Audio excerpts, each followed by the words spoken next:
अब income tax विभाग आपके इनक्रिप्टेड व्हाट्सएप मैसेज, चैट और दूसरे डिजिटल डेटा देख पाएगा। फाइनेंस बिल 2025 के फ्रेमवर्क में टैक्स ऑफिसर को अगर लगता है कि कोई अपना टैक्सेबल इनकम या क्रिप्टो करेंसी होल्डिंग छिपा रहा है तो वो आपके डिजिटल रिकॉर्ड्स एक्सेस कर पाएंगे। पुराने इनकम टैक्स एक्ट में डिजिटल रिकॉर्ड लेने के कोई कानूनी आधार नहीं थे।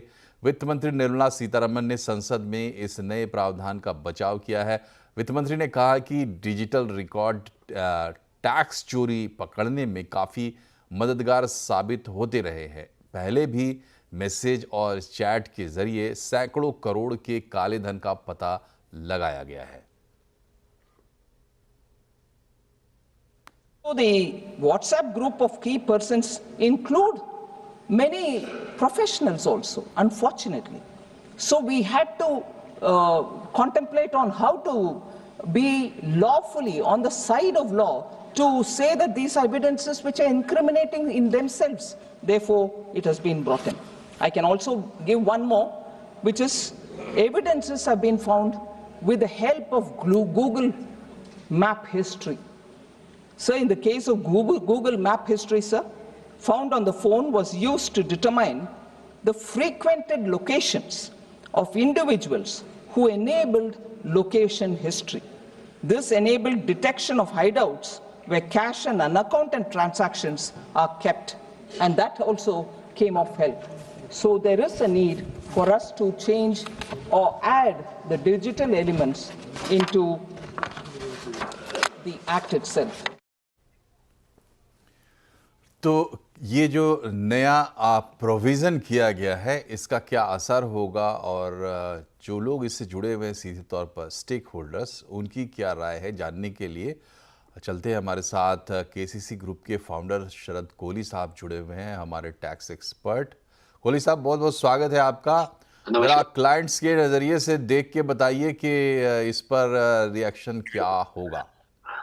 मुझे लगता है मनोज के जो लोग व्हाट्सएप चैट के जरिए ऐसी बातें करते हैं, उनको लगता है कि व्हाट्सएप भला कौन पकड़ पाएगा, व्हाट्सएप एनक्रिप्टेड है, या वो कोई सोशल मीडिया हैंडल अपना यूज करते हैं, वहां से कम्युनिकेट करते हैं। सब सोशल मीडिया हैंडल्स पे कम्युनिकेशन की सुविधा भी है, उसको आप मैसेजिंग के लिए यूज कर सकते हैं। तो मुझे लगता है वर्चुअल डिजिटल स्पेसेस नाम से ये बिल में प्रावधान लाया गया है कि अब सरकार को जरा भी कहीं शक होता है, इन्वेस्टिगेशन करनी है, तो आपके सोशल मीडिया हैंडल्स पे, व्हाट्सएप भी सोशल मीडिया में ही आता है, तो उन हैंडल्स पे सरकार जा सकती है, उसको खोल सकती है, उसका कोड ले सकती है, उसका एन्क्रिप्शन खोल सकती है। तो जो लोग व्हाट्सएप के माध्यम से कम्युनिकेट करते हैं कुछ इस प्रकार का कंटेंट जो कि अनअकाउंटेड मनी के बारे में है, सरकार ने अभी 200-250 करोड़ का क्रिप्टो एसेट्स की जो ट्रांजैक्शंस थी वो व्हाट्सएप के जरिए पकड़ी।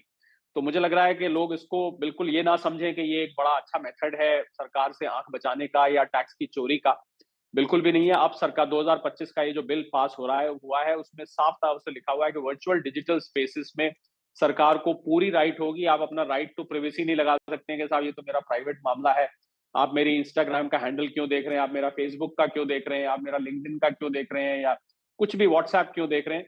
सरकार को पूरा अधिकार होगा, और अगर कहीं से खासकर अगर शिकायत आती है, शक होता है। और एक बहुत इंपॉर्टेंट अभी बात जो वित्त मंत्री भी बोल रही थी कि गूगल मैप्स का भी सहारा लिया जाएगा। तो मतलब आप कहाँ विजिट करते हैं, कहाँ कहाँ जाते हैं, आपकी लोकेशन ट्रैक करती है, आपका मोबाइल फोन बकायदा आपके पीछे पीछे चलता है।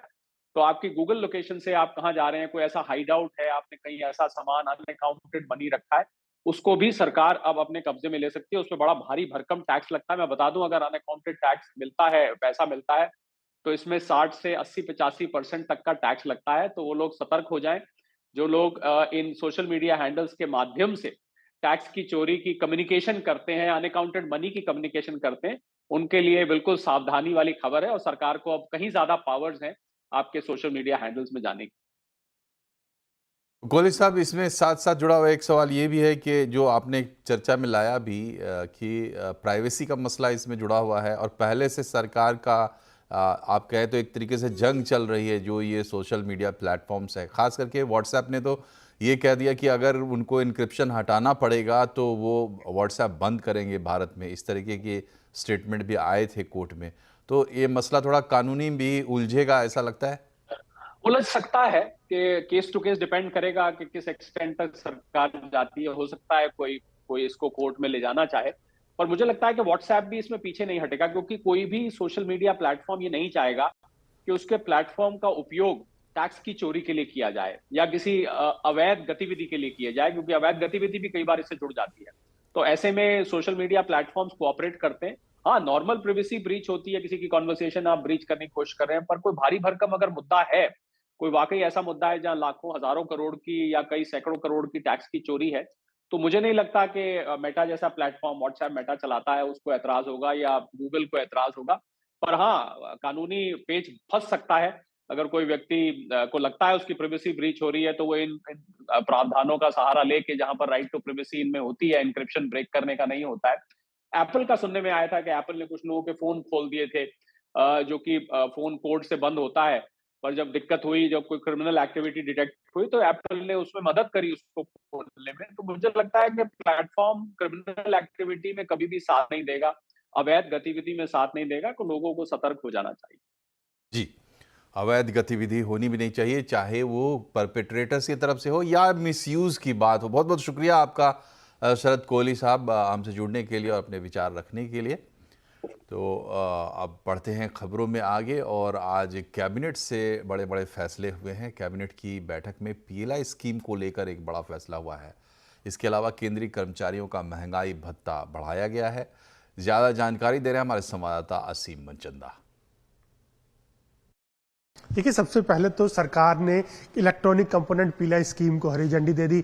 कुल 22,919 करोड़ रुपए की ये स्कीम है और इस स्कीम के जरिए भारत में इलेक्ट्रॉनिक मैन्युफैक्चरिंग को बढ़ावा दिया जाएगा। खासतौर पे की पीसीबी मॉड्यूल, कैमरा मॉड्यूल्स के साथ साथ बाकी जितने भी कंपोनेंट्स बनते हैं उनको भारत में ही बनाने में ही भारत सरकार आगे करेगी। अभी मैं बता दूं कि भारत में करीबन 40 से 50 बिलियन डॉलर के आसपास का प्रोडक्शन होता है, लेकिन सरकार का इरादा है कि 2030 तक इसको बढ़ा करके 100 बिलियन डॉलर के आसपास का कर दिया जाए। तो उसी की दिशा में ये काम सरकार कर रही है। तो सरकार के मुताबिक इससे इस पूरे सेक्टर के अंदर करीबन 60,000 करोड़ रुपए का नया निवेश आएगा और 4.5 लाख करोड़ रुपए के आसपास का आने वाले 5 दिनों के अंदर जो इलेक्ट्रॉनिक कंपोनेंट की मैन्युफैक्चरिंग होगी, तो उसी को ध्यान में रखते हुए इस स्कीम को हरी झंडी दी गई है। इतना ही नहीं, कैबिनेट ने जो केंद्रीय कर्मचारी है उनको भी तोहफा दिया, उनका डीए 2% बढ़ाने को हरी झंडी दे दी है।